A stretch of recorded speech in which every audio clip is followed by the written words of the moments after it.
perderlo todo para algo incierto es darle la espalda a la vida también en algún punto. Bienvenidos a En Ronda Podcast, un espacio para poner en palabras lo que muchas veces callamos. Por eso, abrimos conversaciones reales y humanas sobre experiencias cotidianas que nos atraviesan profundamente a todos. Soy Mel Brizuela y te invito a escuchar esta historia con el corazón abierto. Porque cuando alguien se anima a contar su verdad, se abre también un espacio para que otros puedan hacerlo. Y eso también es transformarse para seguir evolucionando. Hola a todos, hola a todas. Bienvenidos a un nuevo episodio de En Ronda Podcast. Hoy lo tenemos a él con una historia muy valiente, muy transformadora. Él es Patricio Ramos, uno de los referentes de En Ronda.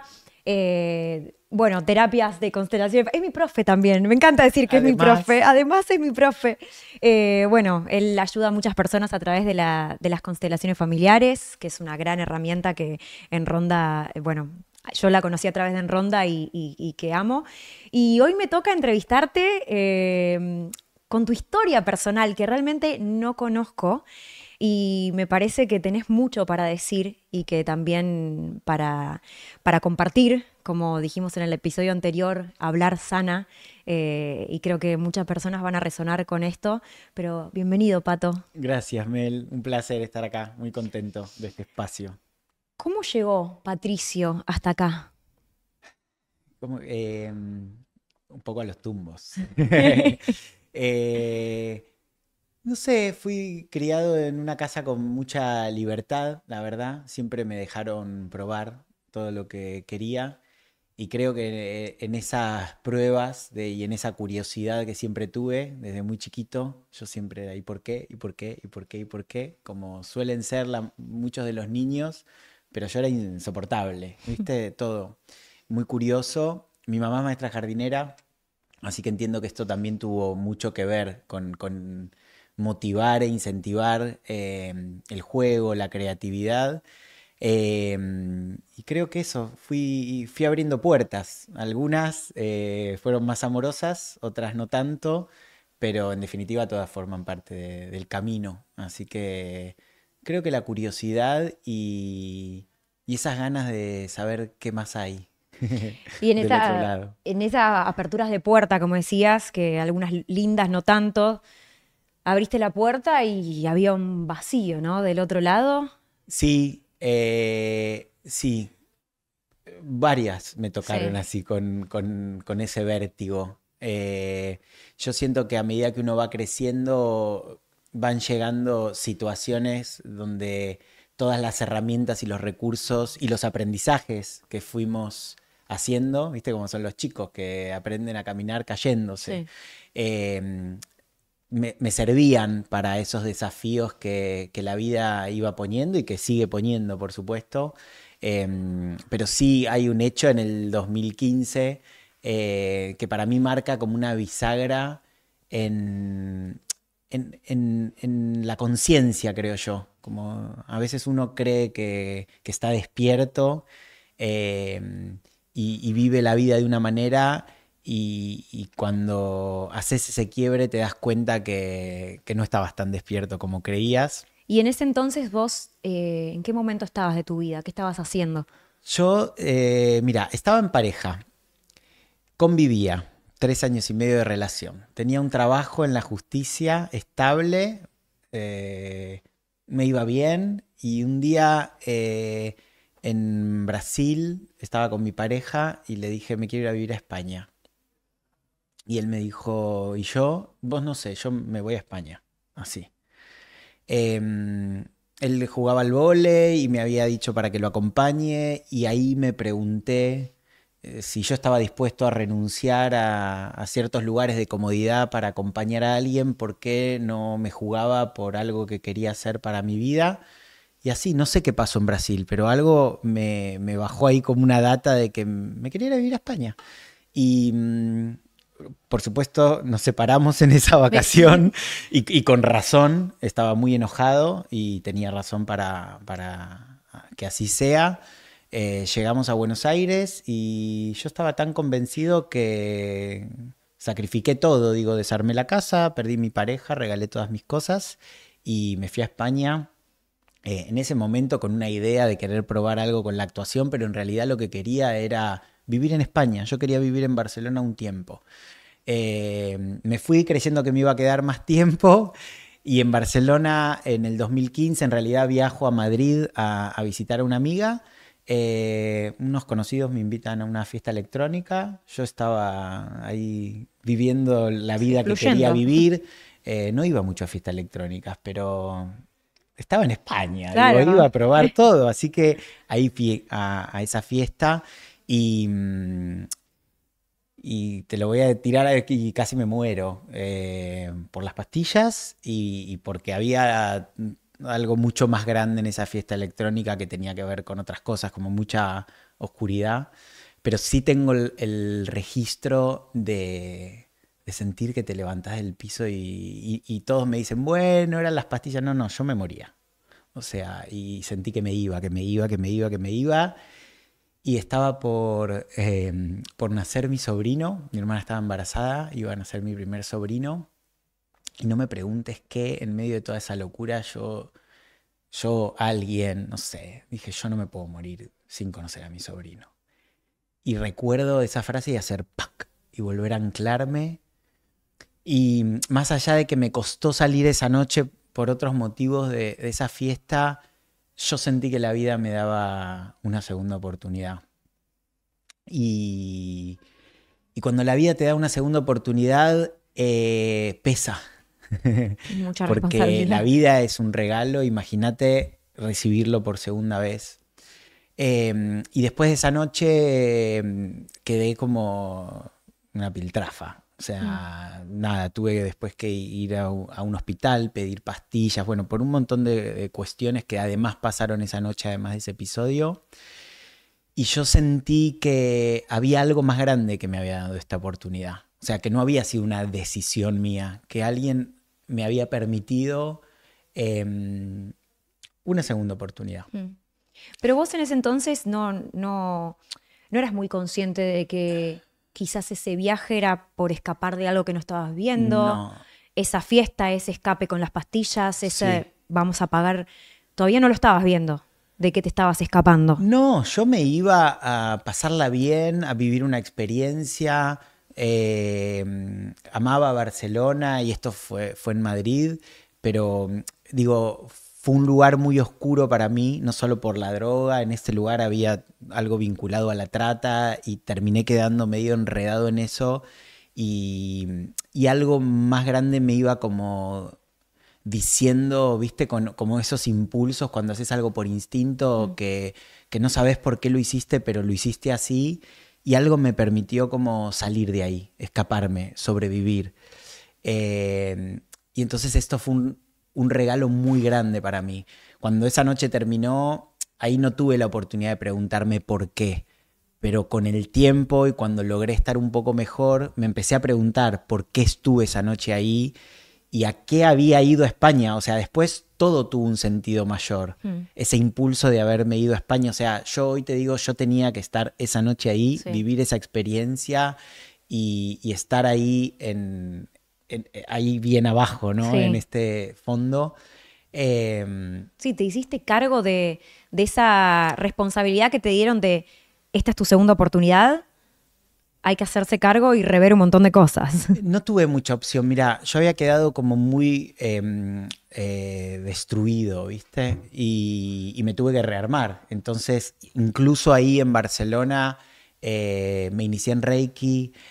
Vino una tarotista a mi casa el día que yo me iba al aeropuerto a hacerme una tirada de tarot. Me acuerdo perfecto que me dijo, cuando llegues a Argentina, lo primero que haces, te buscas una casa porque vos necesitas un refugio. Bueno, me dijo algunas cosas. Yo todo lo que me decían lo hacía porque yo quería estar mejor. Sí. Y me fui rearmando.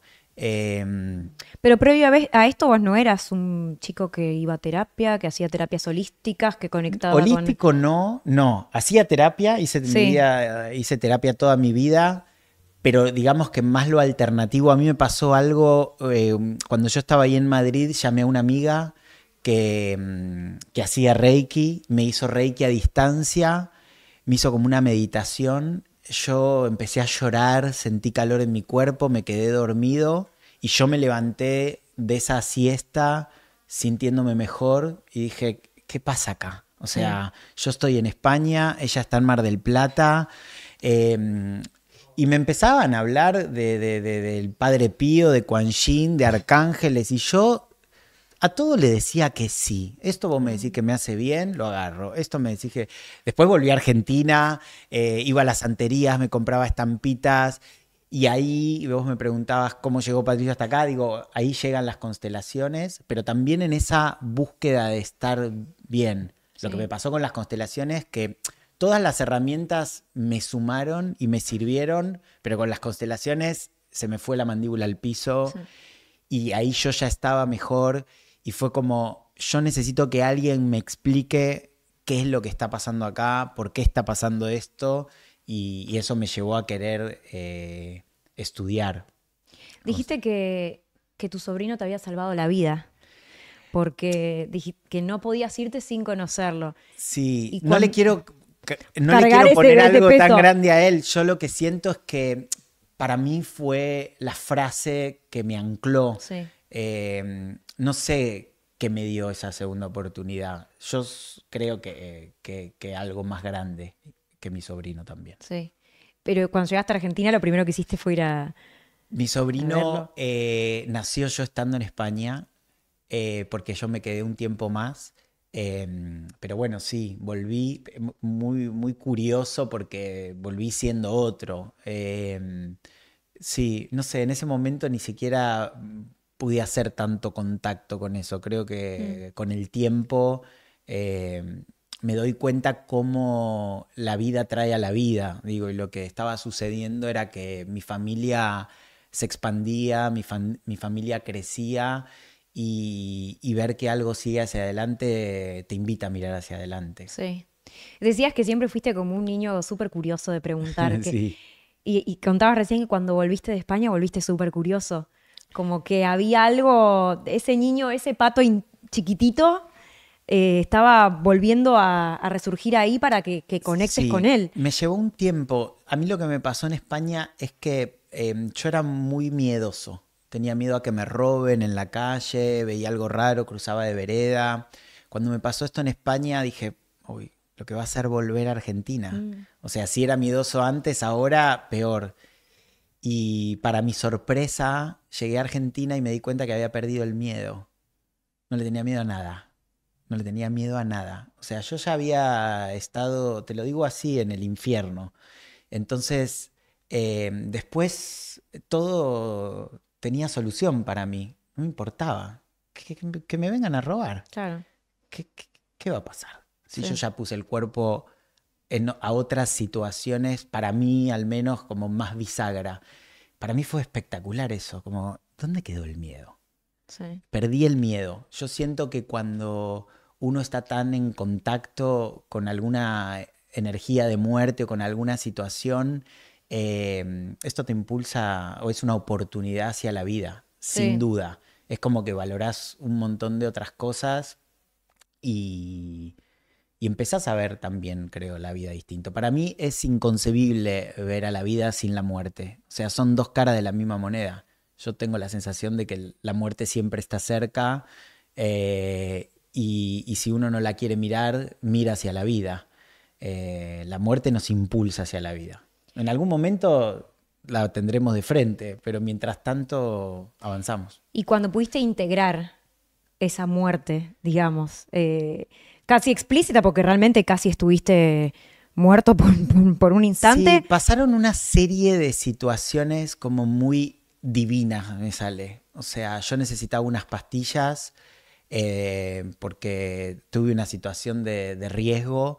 Y por ejemplo, en el hospital no me daban las pastillas y la asistencia médica no cubría esos tratamientos.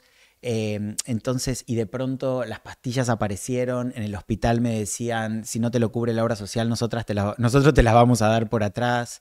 Fue la primera vez que una cobertura privada cubría unas pastillas en un hospital público, porque en España los hospitales son públicos.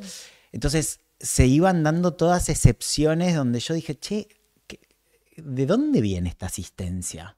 ¿Por qué a mí? ¿No? Pero no en el por qué a mí la desgracia, sino qué está pasando que después de esto empieza a haber distintas señales donde las puertas se abren solas. Yo siento que muchas de las puertas las abrí yo y otras puertas se me fueron abriendo como si algo te indicara por dónde es el camino. Y ahí llegaron las constelaciones. Y las constelaciones, sí, porque ahí me empecé a hacer preguntas de por qué estuve en esta situación, por qué pude salir de ahí. Me acuerdo que fui a ver a una canalizadora en Capilla del Monte una vez y me dio una respuesta que no me pregunté si era cierto o no. A mí me hizo sentido y bueno, las constelaciones aparecen como una herramienta más. Lo que me pasó en mi primera constelación es que mi papá se murió cuando yo tenía 3 años. Mi mamá se volvió a casar, entonces había alguien que cubría ese lugar y mi viejo estaba como súper excluido en mi historia. Como, bueno, ya aprendí a vivir sin papá, entonces no debe ser importante el padre en mi vida, porque no tengo recuerdos, porque no me acuerdo su voz, porque entonces ya está. Salgo adelante sin eso. Y cuando llego a la primera constelación y abrazo a un representante del que representaba a mi padre, a mí me volvió el alma al cuerpo. O sea, a mí se me acomodó algo internamente y yo me di cuenta que eso era lo que estaba buscando. Fallidamente en la droga, en la noche, en el renunciar a todo, porque dejar una buena pareja, un amor saludable, perderlo todo para algo incierto es darle la espalda a la vida también en algún punto. Sí. Más allá de que después terminé volviendo desde otro lugar, es una forma de no vivir, de no gozar, de no disfrutar la vida. Y hoy estoy convencido de que vinimos a pasarla bien y vinimos a disfrutar. Entonces, en las herramientas que antes había probado, nadie me había dicho que el origen de esto era mi padre y que a mí lo que me faltaba era incluir en un lugar mucho más profundo a mi viejo. Y después me di cuenta que todos esos intentos fallidos eran una búsqueda de papá. Pero yo no, había tanto dolor también que yo no me atrevía a reconocer que lo que me faltaba era algo que yo sentía que no iba a poder recuperar. Porque cuando vos reconoces que lo que te falta es tu papá y tu papá no está físicamente, ¿para qué duele reconocer algo que lo ves como un imposible? Y a mí las constelaciones me vinieron a enseñar que mi papá está, que va a estar siempre, que vive en mí y que entonces ese movimiento espiritual es posible más allá de lo físico. Y una vez que pudiste reconocer sí. eso, de decir, acá está todo esto que venía tapando, acá está, en ese abrazo que tuviste. ¿Cómo fue ese proceso? Me empezó a ir mejor. Me empecé a sentir mejor. Recuperé la alegría, dejé de estar tan enojado. No con esa constelación, digo, después cuando llegó la primera y vi que algo se empezaba a abrir de una forma más saludable, creí en la herramienta y entonces después trabajé el vínculo con mi madre y un montón de otras cosas más y la vida se fue abriendo y la vida fue dando respuestas de que eso que yo iba incluyendo y sanando, y soy muy cuidadoso con esta palabra y no me escuchan decirla muy a menudo, pero yo sentí que algo sanaba internamente y que eso se manifestaba en mi vida, en cosas concretas. Empezaron a fluir más los vínculos de pareja, el trabajo, la relación con mi madre. La relación con mi madre cambió completamente. Yo era muy iracundo, estaba muy enojado. No sé si con ella o con el asunto de mi padre que lo direccionaba con ella, las dos cosas, pero cuando no te responsabilizás vos de lo que te toca hacer a vos, en tu vida adulta tendés a poner la culpa y la responsabilidad en los demás. ¿Y cuándo sentiste que tu misión era poder ayudar a las demás personas que también estaban en esa negación o que no podían encontrar el porqué? No sé si tengo una misión, o sea, no sé si tengo una misión, no sé si, yo te digo, me dedico a esto porque lo hago con mucho disfrute, porque me gusta y porque a mí me hace bien. Sinceramente, no pienso tanto en qué le puede pasar al otro, pero sé lo que me pasó a mí. Mm, Entonces, al saber lo que me pasó a mí, esto me permite, más que me permite es, yo necesito ofrecerlo. Yo necesito ofrecerlo, porque cuando tomás tanto, y yo siento que la vida fue y es muy generosa conmigo, no te lo podés guardar. mm. Te pesa cuando tomaste tanto y te lo quedás. Entonces hay un movimiento como muy orgánico de tener la necesidad de pasar lo que tomaste. Y yo no tengo hijos, no tengo por el momento planes de tener hijos, entonces siento que ofrecerme al servicio de algo más grande es una forma de pasar lo que tomé de mis padres. Decías que no sentías que es una misión, pero a la vez es como, también siento que el hecho de tocar fondo te llevó a vos a estar hoy en este lugar de poder ayudar. Yo creo que eso es una misión, no para ponerte la carga de la No, responsabilidad, no, pero es una misión divina de corazón, obvio, yo como, siento que es un camino, ok. pero cuando yo trabajaba en la justicia sentía que eso era lo que tenía que hacer en ese lugar. Trabajé 15 años en una fiscalía y ahí me sentía útil y al servicio. Cuando actuaba hice muchas cosas de temática gay y yo sentía que mi militancia estaba ahí y que eso era servicio también porque mucha gente se podía sentir identificado con lo que nosotros contábamos en una obra de teatro o en una serie. Y cuando llegaron las constelaciones, hoy siento que esa es mi forma de servir. Pero también cuando uno sirve, se sirve, digo, para Mm. mí es muy gratificante acercarle como puente la herramienta a otras personas y que la puedan conocer. Después el otro puede resonar más o menos con la herramienta. Yo siento que y en Ronda es un claro ejemplo, digo, hay un montón de disciplinas, de herramientas, de terapias complementarias, me gusta llamarlo así, porque lo alternativo pareciera que es esto o aquello, y lo complementario permite que todo sume y potencie el proceso. Y yo siento que las constelaciones es una herramienta más, yo resoné, a mí me ayudó y que yo estoy abierto a que al menos la gente, si siente ese impulso y resuena, pueda conocer la herramienta y ver qué le pasa con eso. Y una vez que vos sentiste que integraste a tu padre y que las cosas empezaban a fluir, ¿cómo siguió eso? ¿Qué otras cosas empezaron a presentar en tu vida que te hicieron tener que rever otras cosas que por ahí no estabas viendo? Mira, yo siento que así como en la astrología los planetas tardan determinada cantidad de años en pegar la vuelta, la vida nos vuelve a poner en situaciones que parecieran que son las mismas, pero nosotros no somos los mismos y tenemos como esa experiencia en lo vivido anteriormente, no en la primera vuelta, en la segunda vuelta. Eh, la pérdida de mi padre a tan temprana edad es una herida que me va a acompañar siempre. Y yo esto lo tengo claro. Y, y está bueno saberlo porque cuando uno sabe dónde duele y qué duele y va teniendo herramientas, puede gestionar estas heridas de una mejor manera. Eh, Después de España y de estudiar constelaciones, estudiando constelaciones, conocí a una nueva pareja. Me acuerdo perfecto que fui a tomar un seminario. Me compré un libro sobre el buen amor en la pareja de Joan Garriga, que para mí es como la Biblia de la pareja.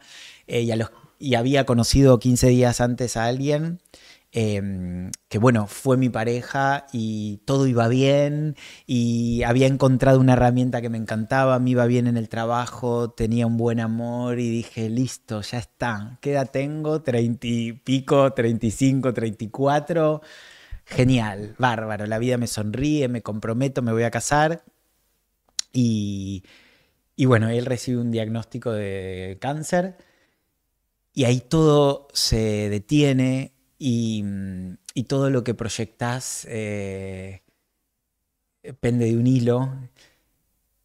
Y ahí es donde yo reforcé la importancia de tener herramientas. O sea, porque yo ya estaba muy metido en las constelaciones y me tocó aprender a respetar. Antes tenía que ver con mi vida, ¿no? Con respetar y valorar mi vida. Y después me tocó aprender a respetar el destino del otro y a no querer salvarlo y a no meterme en la vida de los demás y y a mirar también con otros ojos lo grande y darme cuenta lo pequeños que somos frente a lo grande.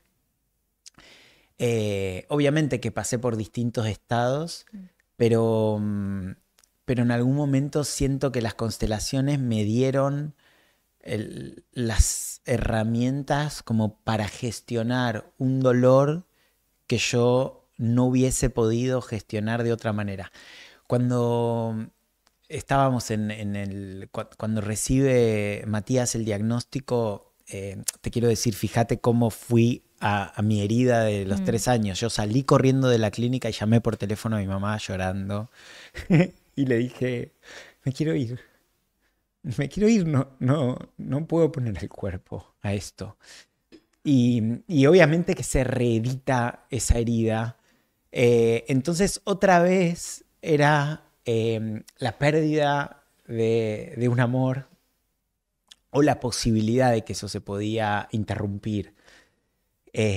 Quiero decir, pero me lo respeté. Ok. Y tuve que volver a entrar. Y me acuerdo que se acercó un amigo de Matías y me dijo, no le digas nada a Matías hasta mañana. Y yo tuve que volver a mi casa y acostarme en la misma cama, yo sabiendo algo y no poder compartirlo. Y,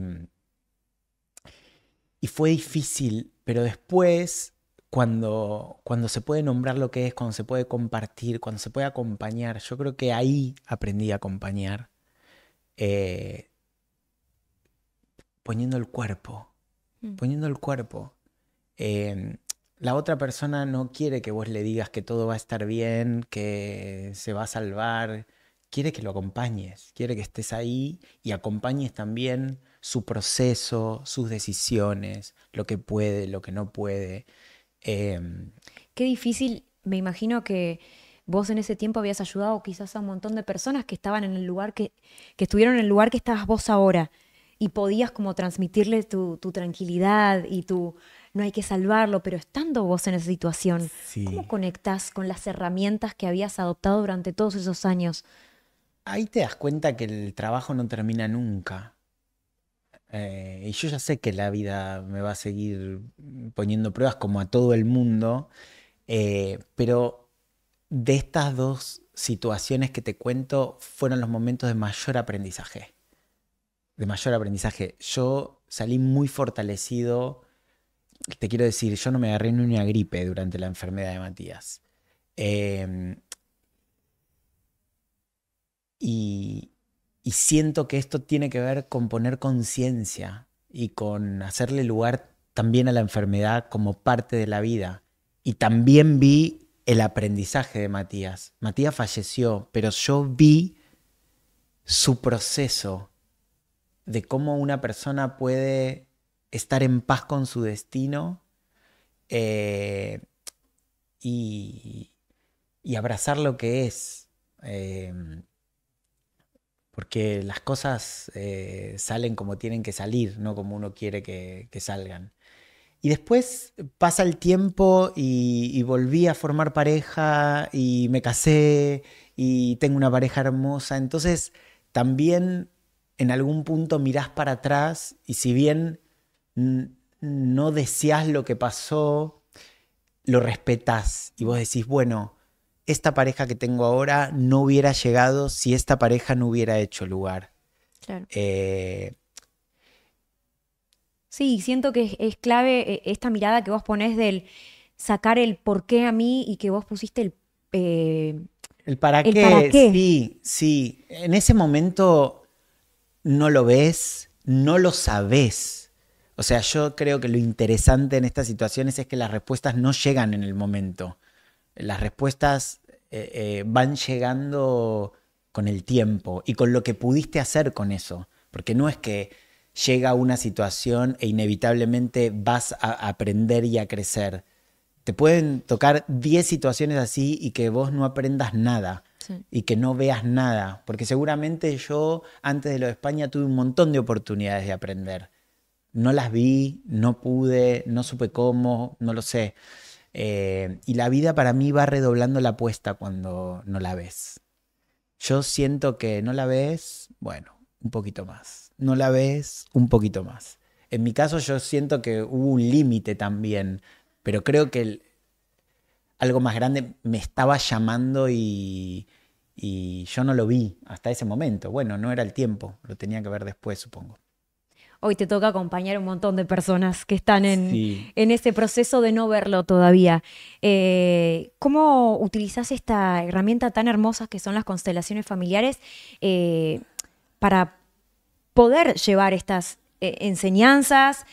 Bueno, vos sos uno de los referentes de Enronda y ayudas a muchísimas personas a través de esta herramienta, de la aplicación de Enronda. Si hoy tuvieses que darle un mensaje a una persona que realmente se siente que está tocando fondo y que le está llegando este video y que escuchó por primera vez la palabra constelaciones familiares, ¿qué le Que dirías?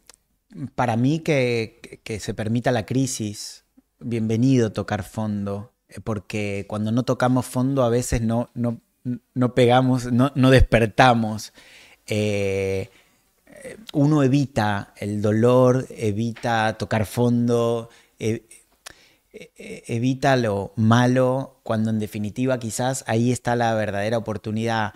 Yo no pretendo ser ejemplo de nada, ni mucho menos en esta entrevista, pero sí creo que hay algo de la humanidad, de lo humano, que tiene que ver con que estas cosas nos pasan a todos, antes, después, en mayor o menor medida, a todos nos duelen cosas, todos queremos estar bien y en algún momento de la vida salimos a buscar recursos para poder estar de la mejor manera posible con la vida que tenemos y con lo que la vida nos trae.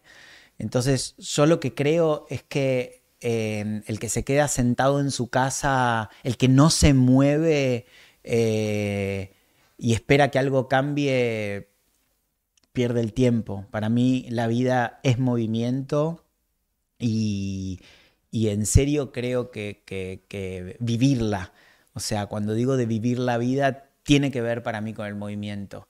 Y, y yo siento que probar, experimentar, yo me metí en un montón de lugares que dije no vuelvo nunca más y para mí parte de lo que me gusta estar en Ronda es que hay profesionales, que hay una curaduría, que sabes dónde estudió la persona, qué experiencia tiene. Digo, entonces, claro, ofrecer cosas podemos ofrecerlas todos y como en todas las disciplinas habrá mejores o peores profesionales, pero también creo que hay consultantes para cada profesional. Eh, entonces me parece que poder recurrir, yo siempre digo, vayan querés probar una herramienta, está bueno ir a un lugar donde alguien te haya recomendado el profesional o el lugar. Porque bueno, en esas puertas que uno va abriendo y en la desesperación, y hay mucha gente deseosa de aprovecharse de la vulnerabilidad de las personas. Sí. Yo no soy el facilitador más simpático ni condescendiente con mis consultantes, pero estoy al servicio de la ayuda y a veces que alguien nos diga algo que no nos gusta escuchar, pero esa verdad puede ser una llave. Y a mí me gustan mucho las constelaciones porque no hay filtro, porque la verdad sale a la luz, porque se muestra y porque te devuelve toda la responsabilidad de qué vas a hacer con eso. Así que siento que es una herramienta que se alinea un poco con mi forma también de ver la vida. Sí. Y la vida a veces es cruda. Es cruda. Me llevo una frase de toda esta charla que quizás del otro lado resuenen y sepan que tienen una red muy hermosa a través de la aplicación de Enronda con un montón de profesionales para ayudarlos, que es dejar de negar. Me resonó esa frase en esta charla y quizás es el momento de dejar de negar y decir, ok, esta charla me resonó, me dio curiosidad. Bueno, constelaciones familiares ya sabemos que es una herramienta que es hermosa, doy fe, pero bueno, tienen un montón de otras para ir probando y de eso se trata la vida, como vos decís, de estar siempre en movimiento, y yo te quiero agradecer por haber compartido toda esta experiencia tan transformadora y tan valiente, porque no es fácil dejar de negar. Hoy hablábamos de las puertas que se abren y Bert Hellinger, Joan Garriga siempre dicen el sí es como esa palabra mágica que abre todas las puertas, y creo que decirle que sí a lo que es siempre nos posiciona en un mejor lugar que el no, sin dudas. Muchas gracias. Muchas gracias, Pato. Gracias. Y bueno, nos vemos en el próximo episodio de Enronda Podcast. Estoy por entrar a grabar Enronda Podcast. Me estoy preparando mi blend de Fungalia. Este es el de cacao chai super latte, que es mi favorito. Empecé a cambiar mi hábito. Yo antes era muy del café, pero probé Fungalia, que son unos blends naturales. Este es el de cacao, pero hay de matcha, hay golden, que son de hongos adaptógenos. Están buenísimos porque no te da como esa cosa, esa ansiedad que fui descubriendo con los años del café. Y yo soy muy de tomar algo calentito a la mañana, así que esta vez lo ideal. Encontré mi bebida ideal para la mañana, después para la tarde soy del matcha y a la noche por ahí el golden ahí antes de irme a dormir. Así que, como les digo, este es mi favorito, el de cacao chai super latte. Este se los súper recomiendo. Los pueden conseguir en fungaliablends.com. Gracias por acompañarnos en Enronda Podcast. Si estás transitando un camino de búsqueda, en enronda.com podés encontrar un espacio seguro para abrirte, para explorar y para transformarte. Somos una comunidad de profesionales del bienestar donde cada proceso es válido y cada paso, aunque sea pequeño, es importante. Visita nuestra web y agenda tu espacio.